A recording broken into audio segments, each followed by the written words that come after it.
Unless you guys were at the OMN thing last time.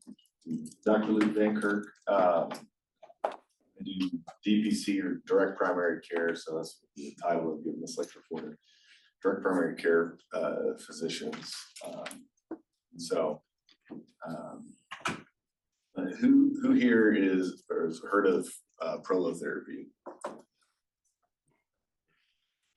Sort of. Yeah, I hadn't heard anything about it when I was in medical school residency.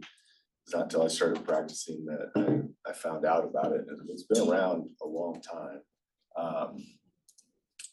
But familiar guys with the history of prolotherapy, how it works, and then some common treatments that you could use prolotherapy. Tricky thing was to be if the physician you guys are working with is familiar with it. So history of prolotherapy, Dr. George Hackett and a couple other doctors there started using back in the 1930s. And so it was originally called proliferate injection therapy or sclerotherapy, but proliferation, trying to induce healing is kind of the idea behind it. The 1950s when they started using the term prolotherapy. 1969, Dr. Hackett started the Hackett Hemwell Patterson Foundation. I think it goes by they have a new name for the organization. It's like International Association of Regenerative Therapy, I think IART is what they call it now.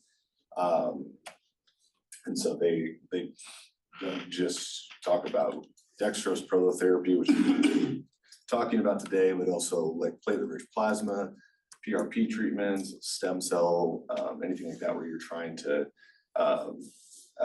cause healing to happen in that area. And that organization puts on an annual conference, typically at the University of Wisconsin. I think recently they've had it in Florida, but it was the University of Wisconsin for like 50 years. That's where I had learned about it before that conference, and I went to that conference probably maybe 6 or 7 years ago now. And then they also do missions trips down to Mexico and Honduras where you go for 2 weeks and you can just do tons of prolotherapy with other physicians that are experienced in it and really get a lot of practice. I haven't gotten to do that, so how I discovered prolotherapy, not quite like that, but I had another physician that I had worked with that she had found out about it, started using it. Basically what it is you're using dextrose and mixing it with saline and lidocaine. So basically sugar water, but the dextrose is an irritant that stimulates your body's natural inflammatory response and kicks off your body's natural healing process. So for areas, especially like ligaments and tendons that maybe don't have as good blood flow, you can help draw more blood flow to that area. And so she told me about it and what it entailed. I was like, I pretty much already have all that at my office anyways, and I'm in private practice, and I would do direct primary care, so my patients pay me a membership, and I'm always looking for ways to increase the value of that membership. So I started kind of experimenting with some patients who I tried a lot of different things with, and wasn't getting great results, and those patients were willing to be guinea pigs, and started getting some good results with those patients, and then started getting more into it. And I alluded to earlier, really prolotherapy includes all regenerative injections, not just dextrose prolotherapy, but that's what we'll be focusing on today. I love it because it's simple.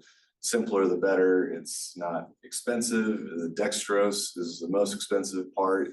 It can only buy it in 50 ml vials, and they're single use because it's dextrose. So as soon as you puncture it, bacteria would love to grow in that. So you can't reuse it.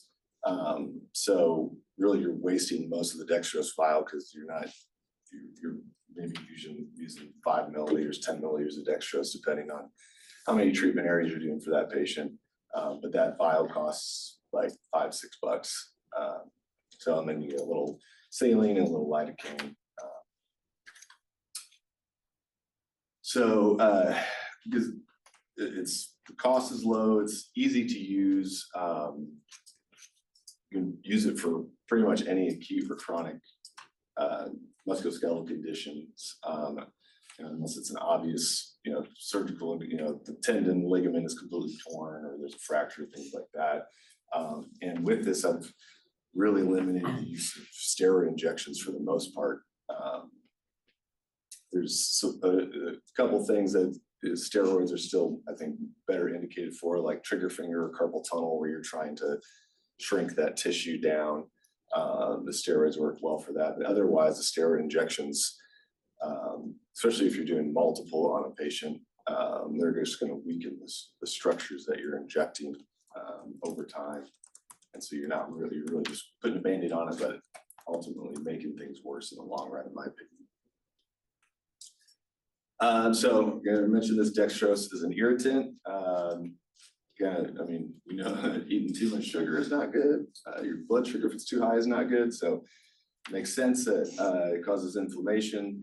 But if we target that into the areas that are injured or arthritic, can be helpful. So it can lead to proliferation, then remodeling.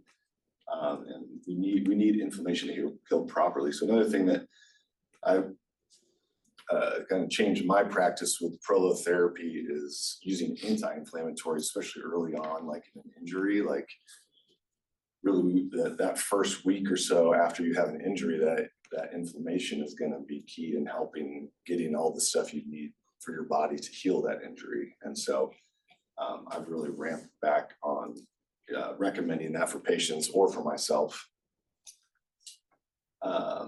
And so you think, so ligaments, if you damage a ligament, and it stretches, and it may not go back to being as tight as it once was. And so one thing that think about with prolotherapy is when you're injecting an injured tendon or ligament that maybe is a little not as tight as what it once was, by injecting it, causing healing, you can tighten that back up. And so there can be things downstream that can help. Say, for instance, like if someone lower back injuries, they've strained the ligaments in their spine, and then now those discs are taking more of the stress than that the ligaments were taking before, and then now those discs are maybe bulging or herniated. There's been some studies where they've shown by doing the prolotherapy on the spinal ligaments, you can help improve disc issues. So just a quick overview of what the healing process looks like in our bodies. So that first inflammatory phase is hours to days. The same usually about 7 days is what I tell patients if they're doing prolotherapy or PRP with me, that we want them not taking any anti-inflammatories for a week after the injection and 48 hours before the injection. And even now there's, with platelet PRP in particular, there's new evidence that even Tylenol inhibits platelet activation, so the platelets releasing the growth factors. And so I also recommend before the injections that patients avoid Tylenol for at least 48 hours beforehand. After we inject the PRP, the platelets are already activated, and it doesn't matter, they can take Tylenol after, but no anti-inflammatories.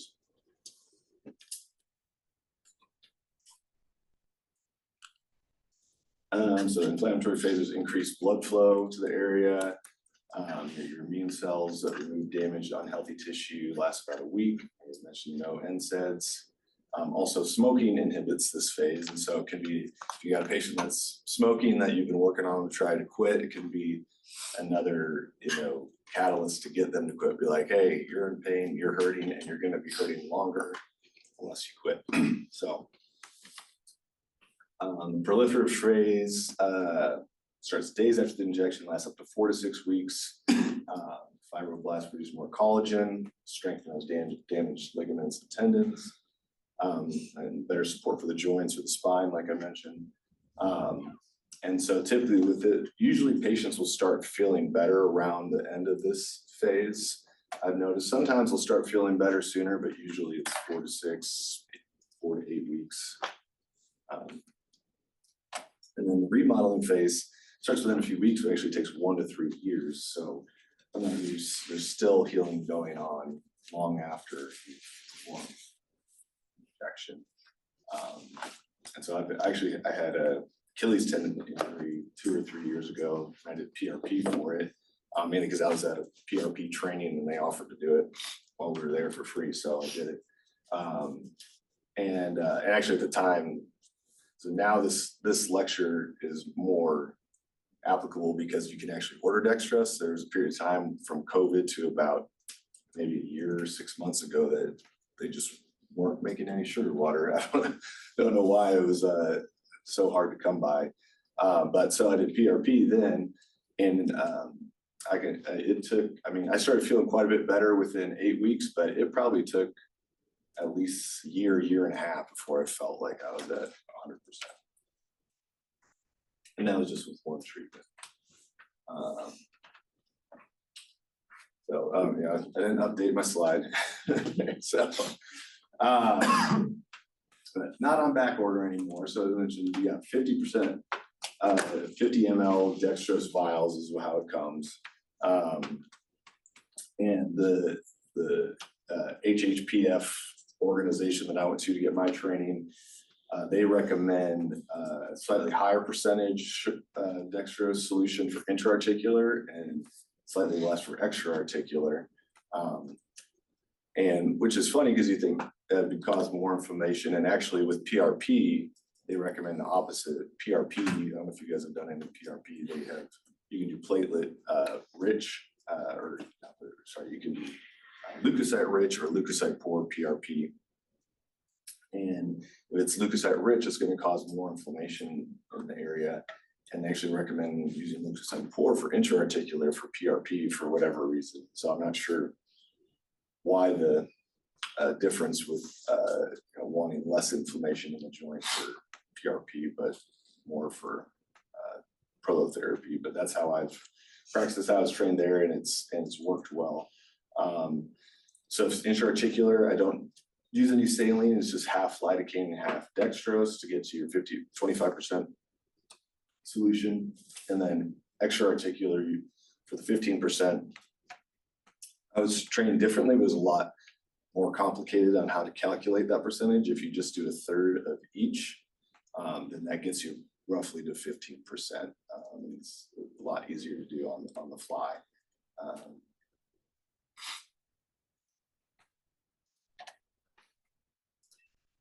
So how to inject when you're doing prolotherapy. So really, you want to be really up to speed and on top of your anatomy, because you want to know where there's an artery or a nerve or something that you could hit on accident. And so you want to make sure that you're staying away from those things. You want to know exactly where the ligaments or tendons that you're injecting are originating or inserting, because that's you're wanting to inject where that, as you see the bone, you want to inject on bone, because we're trying to tighten up those ligaments, those tendons. So we inject right where they're inserting or originating. That's going to help with that. And we know that we're going to be where that ligament is inserting, or we know we're not going to be on that ligament. If you're not on the bone where it's attaching, you're not as confident. And then C, compression. So just pushing down, compressing the skin, shortening the distance between the skin and the bone where you're trying to inject. And a couple techniques you can use to minimize, like just taking the needle out and stabbing the patient over and over again. If you just back the needle up a little bit, you can slide the skin around to get the needle in a different position. Some people will do little like blebs of lidocaine. I've found, they're still getting a needle stick and then the burn of the lidocaine. In my mind, I think it's better to just get to it and do the injection. Some patients are a lot more sensitive to it than others, though. And depending on the area you're injecting to, you may want to do it.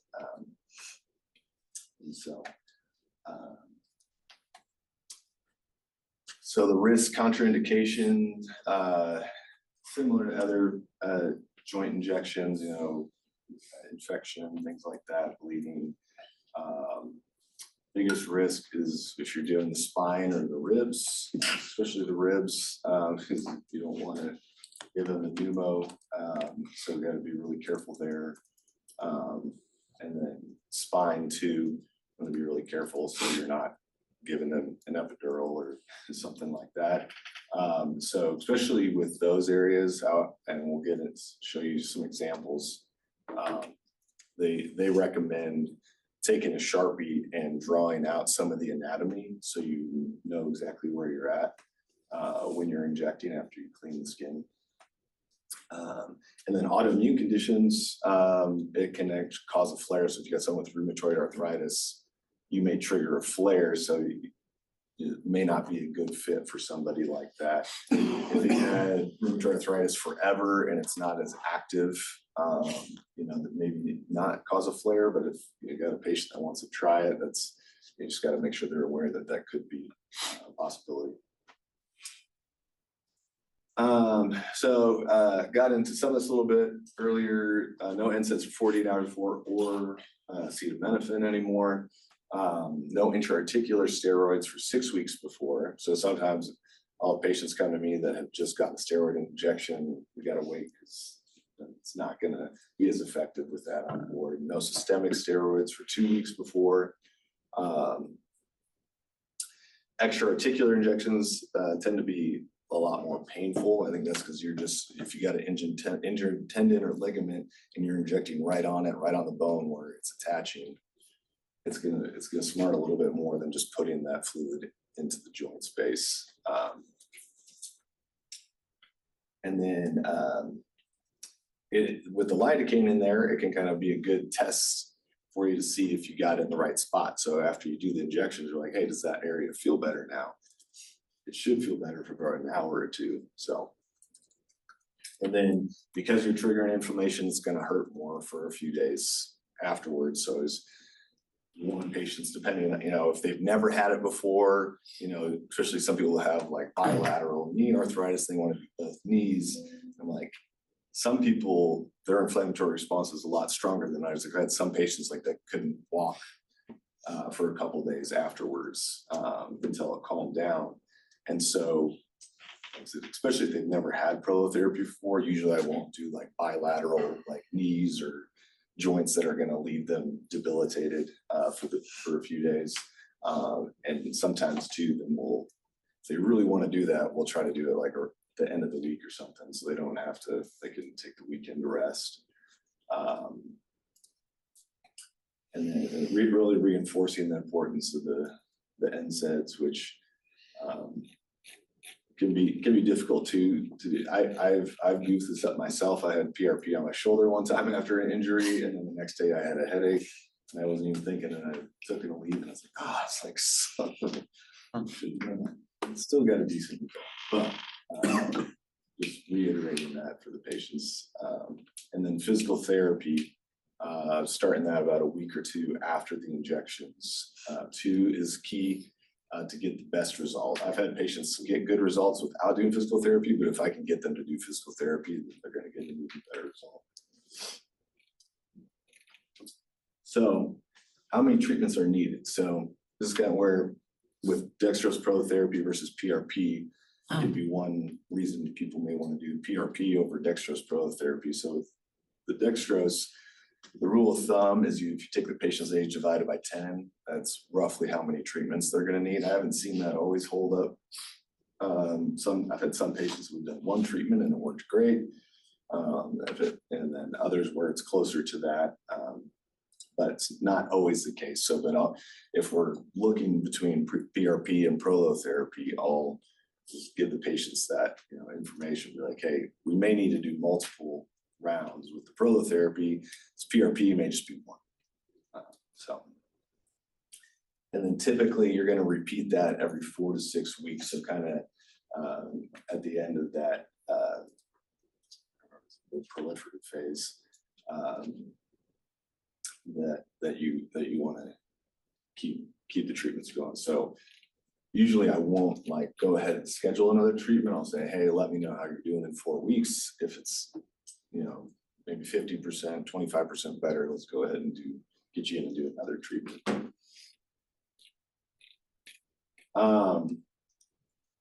So the Hackett Hemel Patterson Foundation, they're doing some research.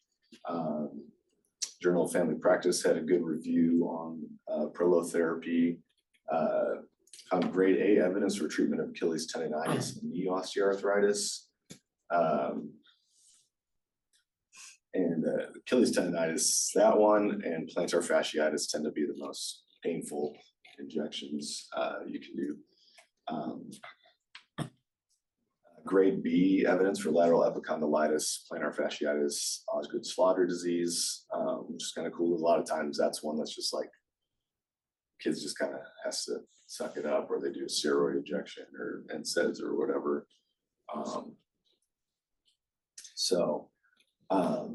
And also with PRP, plantar fasciitis, works really, really well. I haven't seen as many studies on this, but pretty much every physician I've talked to that does PRP, plantar fasciitis, they said is the one that responds the best. Usually it's just one and done. Which is nice for the patient versus, because like I said, it's very painful. I had a patient once before I was doing PRP, when I was just doing prolotherapy, that we did his plantar fasciitis, and he if you've seen The Princess Bride, seeing Wesley's getting tortured in the tree, that's what he sounded like. But he got a really good result from it, but he didn't come back for another treatment.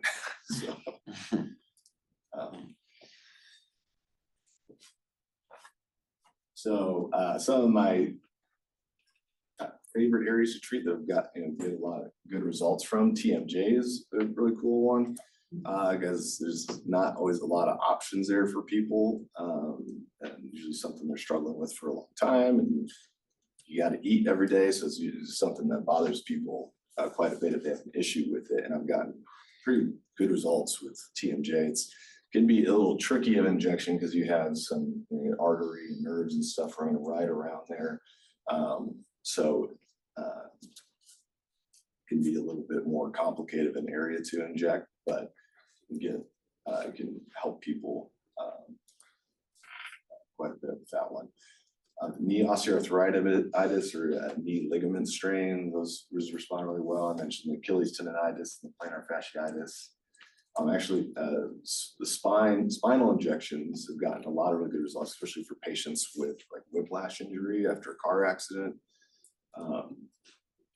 Has worked really well. That one can be really high volume as far as the number of injections. I had a guy one time, I think we did like 80 or 85 injections on the spine because we had to do cervical spine all the way down to like his sacrum, pretty much. And then hip arthritis is another one too that responded well for my patients. So here, go over kind of what it looks like to do the injection. So this book, Prolotherapy book I use is great because it's got, should have brought it with, it's got tabs on it for each area. So you got TMJ, cervical spine, thoracic, shoulder, hip, whatever you want to go to. You can flip to it and it'll give you a quick overview of the anatomy, what's going to be in the way of the areas you're injecting, the different areas you can inject and what they are. And your technique for those areas, either if you want the patient's jaw to be open or closed and things. Knee, here's what I mentioned, drawing out some of the anatomy. So they'll recommend basically drawing the whole knee joint out, and then you know exactly where you're going and what you're going to be injecting. Hip. So this is one when I was in training, if we had somebody with hip osteoarthritis, we didn't do that in the office. We sent it to ortho to do under fluoroscopy.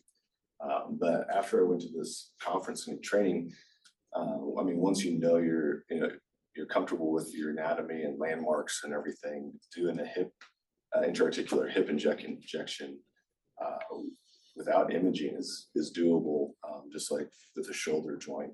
You can do it under ultrasound too. So if you're trained and familiar with using ultrasound, there's no need to refer somebody out for something like this. It can be pretty simple to do in the office.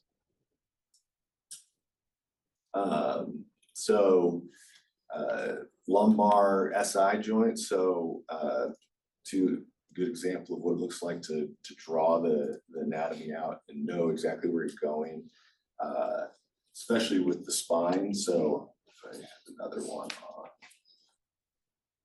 guess I don't have. So typically with the lumbar spine too, you'll draw a line going out in the intra-articular, or not the interspinous spaces too, because you have the transverse process goes out to about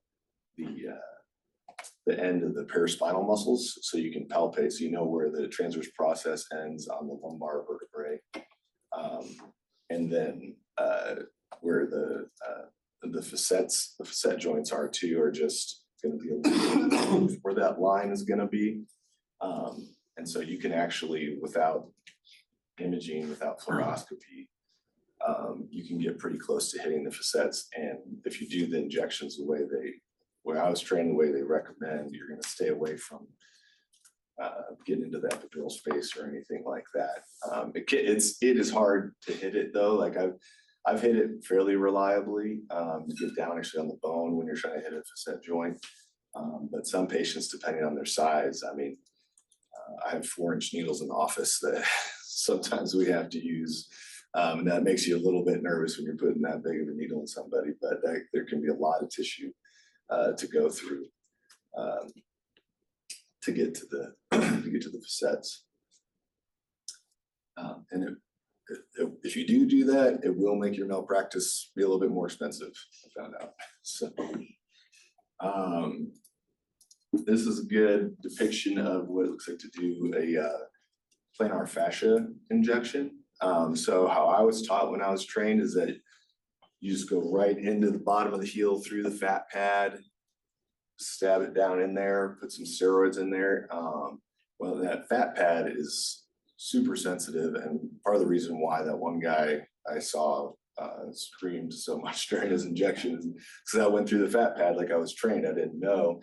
Went to this conference, and so they taught another technique where you come in at below the fat pad and almost, at a pretty shallow angle, and come up and hit the calcaneus from below the fat pad.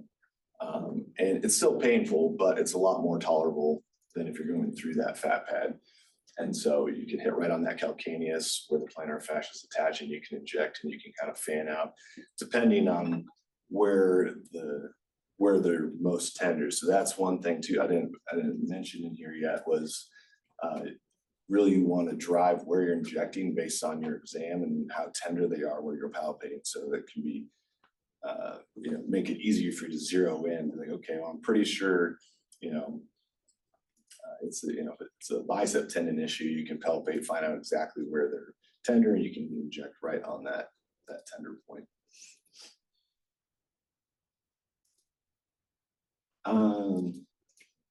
So some case studies of my patients. So I had a 32-year-old female at the time. She was super active and in good shape. She was CrossFit. This is actually my first prolotherapy patient, one of my guinea pigs. But it was like every 1 to 2 months, she would throw her back out and just be in severe pain. We had done muscle relaxers, NSAIDs, PT. Even sent her to neurosurgery. She had a disc that was pushing on her L5 nerve root, but the surgeon, because of her age and stuff, they didn't think she was a good candidate for surgery, and just said to quit CrossFit, which is, you can't really tell that to a CrossFitter.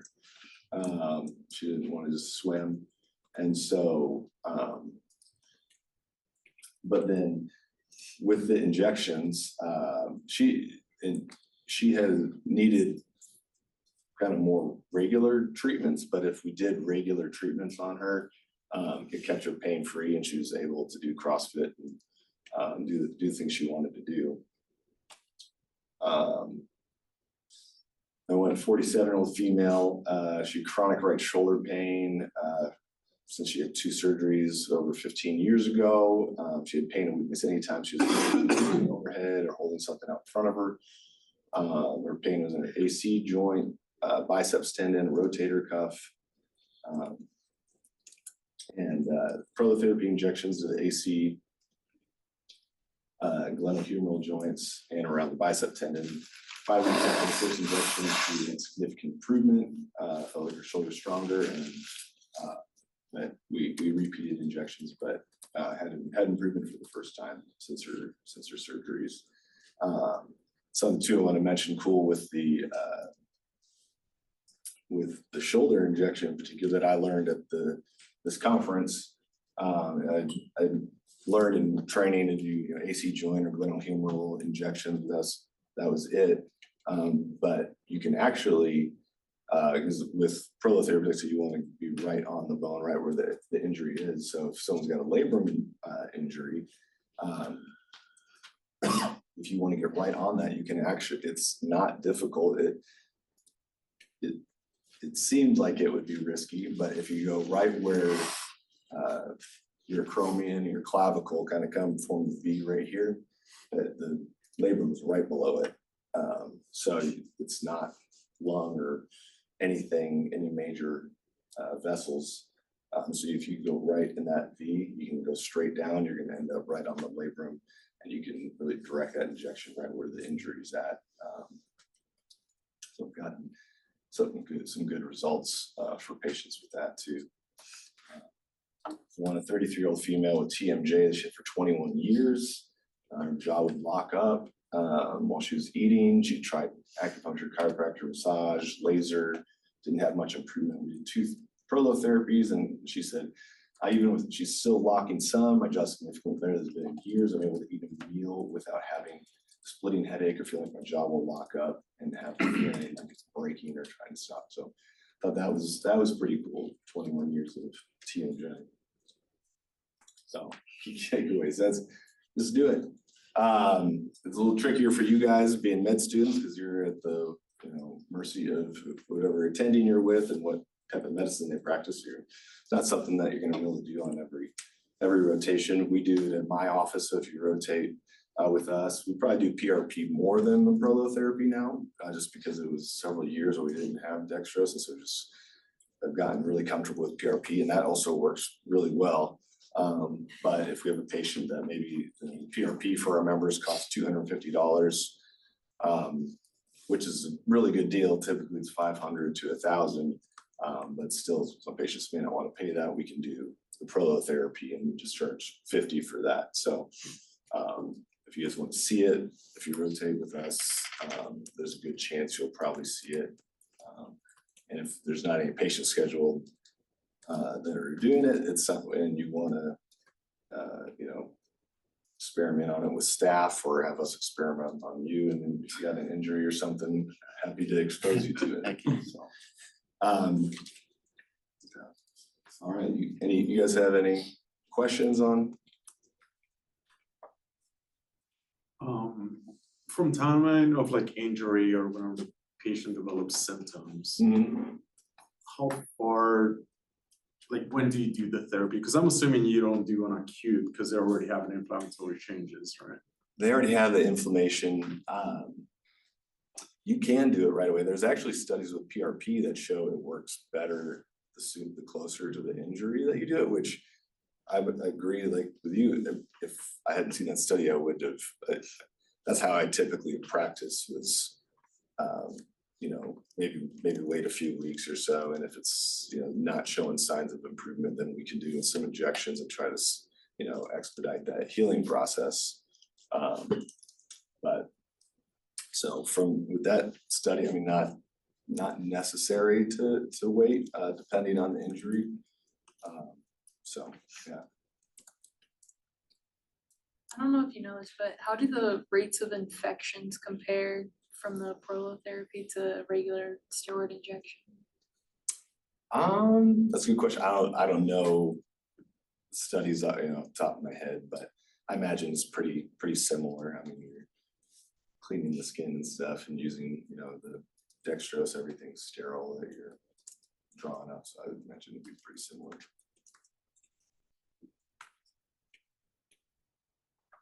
Cool. Any questions from the online? All right. I missed it at the beginning. How much did you talk about your direct primary care? Because I know that like everybody on Zoom probably hasn't heard very much as about in, that. yeah, sure. Yeah, so the direct primary care. So it's a monthly membership that our patients pay us. We don't do any insurance. And they get more access to their practitioner. They get their cell phone number, email address. There's no copays when they come in for a visit. And so really, there's no monetary motivation for us to bring the patient in to see them physically. They don't need to. I mean, you can pretty easily diagnose a sinus infection and whether or not they need antibiotics over, asking a few questions. So there's a lot of stuff we don't need to bring into the office. So that gives us a lot more time to spend with patients who do need to come into the office or for new patient exams, we give them up to 90 minutes and our service appointments we schedule is 30 minutes, so we don't double and triple book. My providers probably average, between like 3 to 5 patients physically in the office a day. It's a lot lower volume just because you're handling so much over text and email. And we also take a smaller patient panel too to be able to offer that level of care. Usually 600-700 patients or so versus 2,500 or plus, in the hospital system. And then patients also get access to wholesale prices on procedures we do, like the Prolotherapy or PRP, or say like someone needed stitches, we just charge them what it costs us, basically the supplies, goes around like $20. They also get wholesale prices on prescriptions and labs. We dispense some prescriptions out of the office. We used to dispense all the prescriptions to our patients out of the office. And as we grew, it just got to be a lot harder to stay on top of and to minimize mistakes and things like that. So we partnered with Lawrence Drug in town, and they dispense meds to our patients at wholesale prices. And then labs, we use Quest and LabCorp. So between all that, the goal is to minimize the need for insurance just for the unexpected things. So, you don't have car insurance to cover tires because you're going to need new tires every 25-30,000 miles. Same thing with primary care. Most people are going to expect to have to use primary care. So the reason we're insuring it doesn't make any sense to me. And it's why I think things have gotten so expensive with health insurance. What do you do for imaging? For imaging, so we have X-ray on site, but then we like MRI Springfield in town, they have decent cash prices. So CTs I think start at 400 and MRIs start at 550. You should get MRIs over. Dr. Charlin, neurologist, does them for 350, I think, for MRIs. And then ultrasounds, there's quite a few independent ultrasound companies that give pretty good rates on ultrasound as well.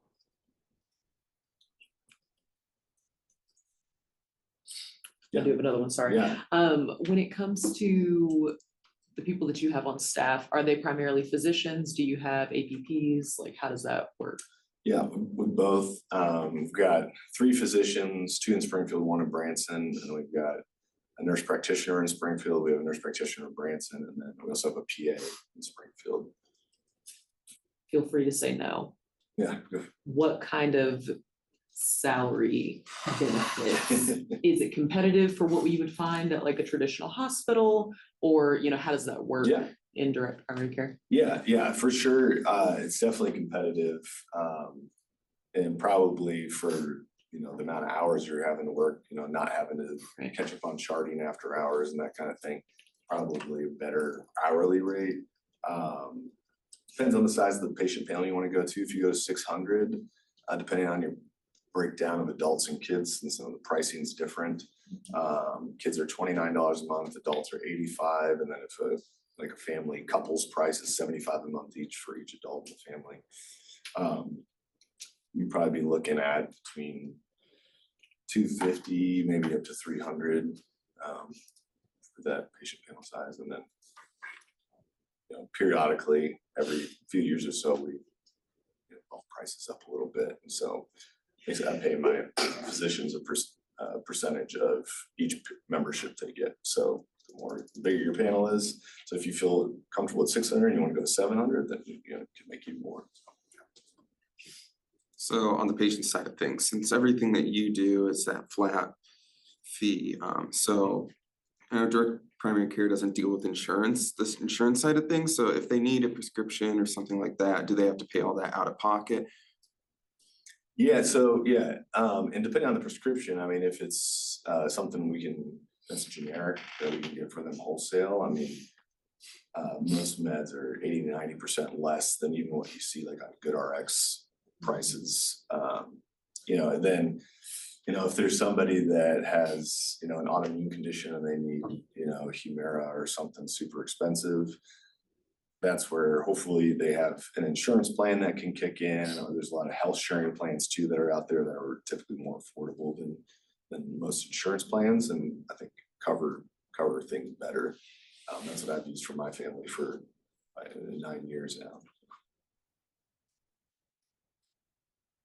Plus, a lot of the drug companies will have PAP programs and stuff like that, because we've used those at a lot of the free clinics that I've been at. Yeah, sometimes those work. Sometimes you have to have commercial insurance to qualify for some of their discount programs, which doesn't work. But yeah, there's typically ways around it for vast majority of patients. So, any other questions on that? Awesome. Well, started on do some OMM. Yeah. I don't see any questions online. Are there any questions online?